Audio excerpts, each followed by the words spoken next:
નમસ્કાર દર્શક મિત્રો, એસડી ન્યૂઝ ગુજરાતી ચેનલ પર આપનું સ્વાગત છે અને હું આપની સાથે વૈશાલી પુબારુ કરીશું નજર આજના સમાચાર પર। ભાવનગરથી સ્વતંત્રતા સેનાનીઓના ઇતિહાસ પર વક્તૃત્વ સ્પર્ધાનું આયોજન માનવ સેવા ચેરિટેબલ ટ્રસ્ટ ભાવનગર અને બ્રાઇટ ફ્યુચર દ્વારા કરવામાં આવ્યું।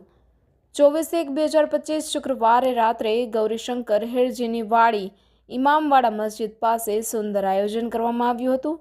આ પ્રોગ્રામમાં ગુજરાત ધારાસભ્ય જનાબ ઇમરાનભાઈ ખેડાવાલા, પૂર્વ ધારાસભ્ય જનાબ ગ્યાસુદ્દીનભાઈ શેખ, ઇમ્તિયાઝ ખાન પઠાણ, મુસ્લિમ એકતા મંચ પ્રમુખ કસ્બા પ્રમુખભાઈ શેખ મેમણ, સમાજ પ્રમુખ આસિફભાઈ કાલવા, વોરા સમાજના અગ્રણી મહસીનભાઈ છતરિયા, સમાજ સેવક સાથે ઉદ્યોગપતિ મુન્નાભાઈ વર્તેજી, મુફ્તી સાજિદ સાહેબ, હઝરત ચિશ્તી સાહેબ તેમજ હઝરત સિરાજુદ્દીન બાપુ, મૌલાના જમીલ સાહેબ સહિતના અનેક મહાનુભાવો ઉપસ્થિત રહ્યા હતા।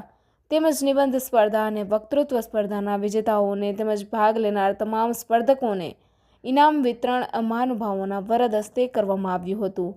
Reporter Anwar Lakshmidhar, SD news Gujarati, Bhavnagar.